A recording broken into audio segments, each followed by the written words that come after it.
Mama amanyago? Amanya gange Abasa Fiona, an advocate practicing with Ocheng Associated Advocates. We are located opposite Watoto on Bomba Road. There is nothing much. I was invited here for an interview and you told me that it is about Kama Ivan. Is it true? Yeah. Kama Ivan. Yes.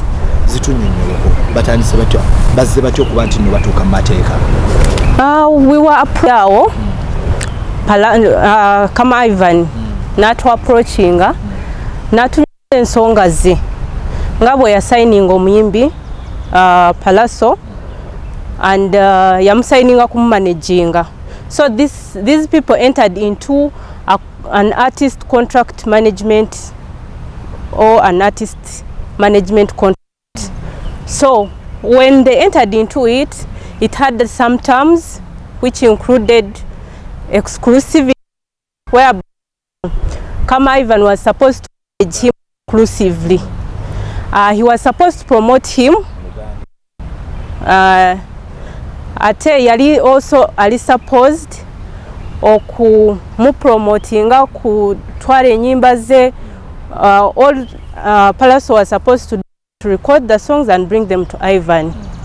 So Pallaso cheyakola nga bamaze okukola enyimba for some good time. Mwenna mukimanyi nti Pallaso yafuna a lot of hits nga alina Kama Ivan. However, it seems to us that Pallaso yamana nakowa management ya Kama. Endagano yali ya myaka emeka era batambuzaako emeka? Endagano yali ya myaka 5. That was around October 2019. Naye kati batambuza about 2 years. So na bya failinga after the 2 years. Muyimbi Pallaso natandika okubookinga shows. Golden Tour, nafuna shows zebwe Dubai, Alain, zona nga ata involvinga Ivan, nga tamwana sente. Among also the terms ze bali balina okukola, yali alina okuteeka enyimba zonna Pallaso za producinga. Yali alina okuteeka mu logo ya Ivan n'okugimentioninga. All that was not done. Inga logo in some songs zinempya. Waliwo songs nga love, something like Love You. The current Kama Ivan management. To Ivan, this was really bad because it was against what they had organized or what they had entered into. Kati kino kye kyamwayiriza okukola ki ogenda mu court natu approachinga ne tusalawo ne tuteekamu omusango gwaki ogwa breach of contract. Nature twagala accounting for all these shows. Shows zilinga mmekaze yakuba? Shows zilinga around 90 because apparently apparently he's still conducting other shows. Bwe twanonya court process server kumutwalira summons kuzimusavinga yamugamba mbu ye tagenda beerawo because ayina shows. So he's still performing up to now, and all that is done in breach. Now that is why we're in court. Otherwise, there is nothing much I can comment about this issue. But someone's yes, someone's yaganyo zikwata. But he said that we serve him on WhatsApp, which we did. Naturally, yagama mwaja kusindika lawyer wa Bichime, which is okay. We are still waiting, and summons are supposed to run for about 15 days, so we are waiting for him to put in a defense. Singa tateka mu defense chechidirira. Mwata tadde mu defense fenga ba lawyer we know what to do.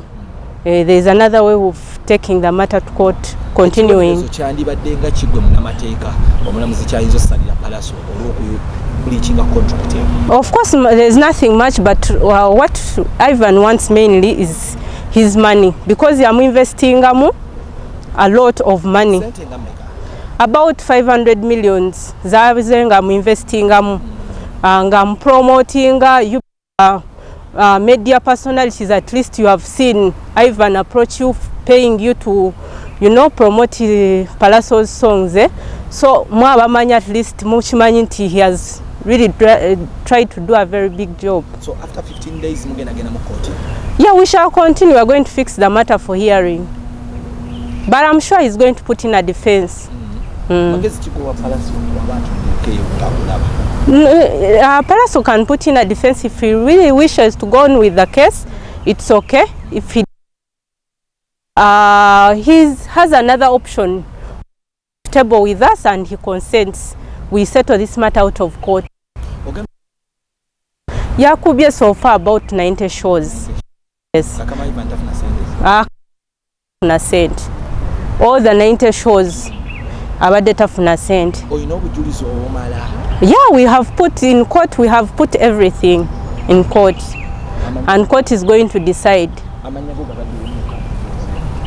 Abasa Fiona anyaga nze council badde ali wano atenza council awoleza kama Ivan.